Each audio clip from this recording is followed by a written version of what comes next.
प्यारे विद्यार्थियों, आज हम अमीर खुसरो जो बड़े ही प्रसिद्ध कवि और सूफी शायर हुए हैं कि इस गीत सगन बन फूल रही सरसों का अध्ययन करेंगे। बड़ा ही प्यारा गीत है। इसमें वसंत ऋतु के मोहक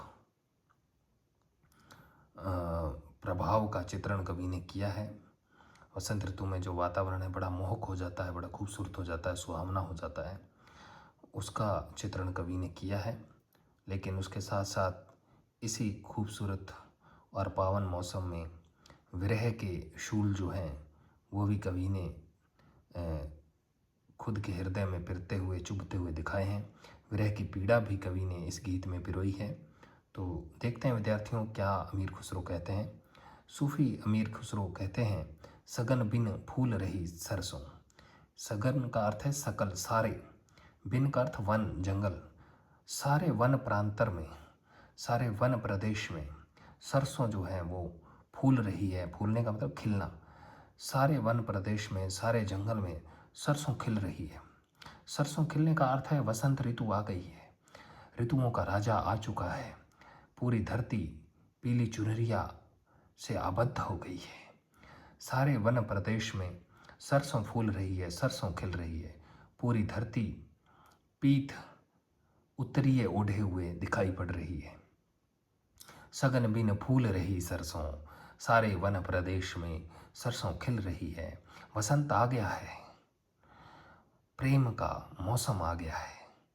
अम्बवा फूटे। अब क्योंकि वसंत आ गया है तो न केवल सरसों फूलती है, सरसों खिलती है, बल्कि आम के वृक्ष जो हैं वो भी खिल जाते हैं। उस पर भी फूल उग आते हैं, मंजरियाँ उग आती हैं, टूसे फूटने लगते हैं उससे भी। अम्बवा फूटे, आम के वृक्ष से भी फूल फूटने लगे हैं, फूल उगने लगे हैं। टेसू फूले हैं, और टेसू के पलाश के वृक्षों से भी लाल खूबसूरत फूल खिल आए हैं।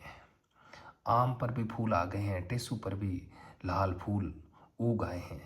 कोयल बोले डार डार, और कोयलिया जो है वो डाल डाल प्रति शाखा पर बैठी हुई बोल रही है, कुहू कुहू का कलरव कर रही है।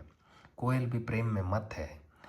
आम फूल चुके हैं, टेसू फूल उठे हैं, सब फूलों से लबरेज हो रहे हैं। और गोरी करत श्रृंगार, और जो सुंदरी युवतियां हैं वह अपना श्रृंगार करती हैं अपने पति के प्रेम में। और गोरी करत श्रृंगार, और जो सुंदरियां हैं वह अपने प्रियतम के प्रेम में श्रृंगार करती हैं, अपने प्रियतम के लिए सजती संवरती हैं।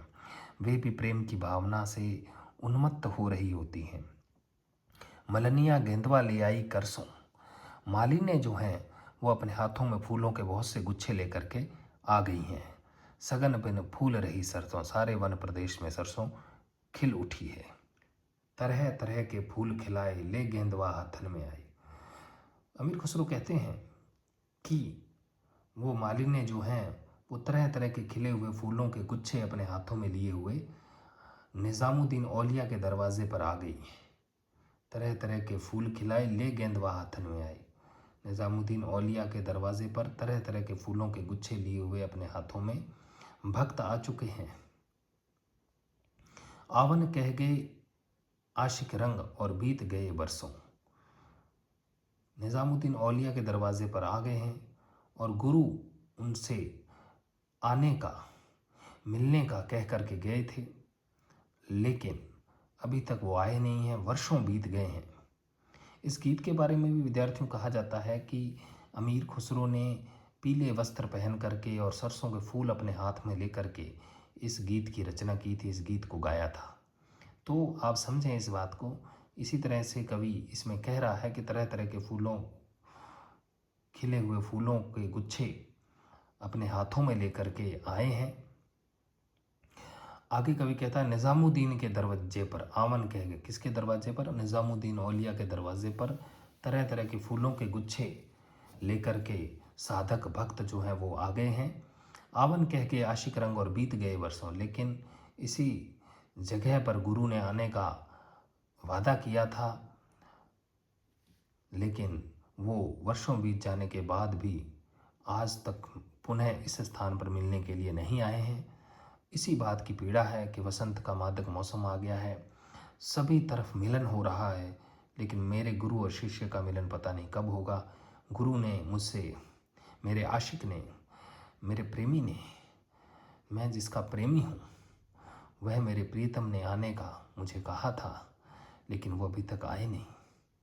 वर्षों बीत गए, सघन वन फूल रही सरसों, सारे वन प्रदेश में सरसों फूल रही है, चारों तरफ वसंत का मादक वातावरण उपस्थित हो गया है, लेकिन इसके साथ साथ आशिक जो हैं, प्रियतम जो मिलने के लिए अभी तक आए नहीं हैं, आने का कह गए थे लेकिन अभी तक आए नहीं हैं।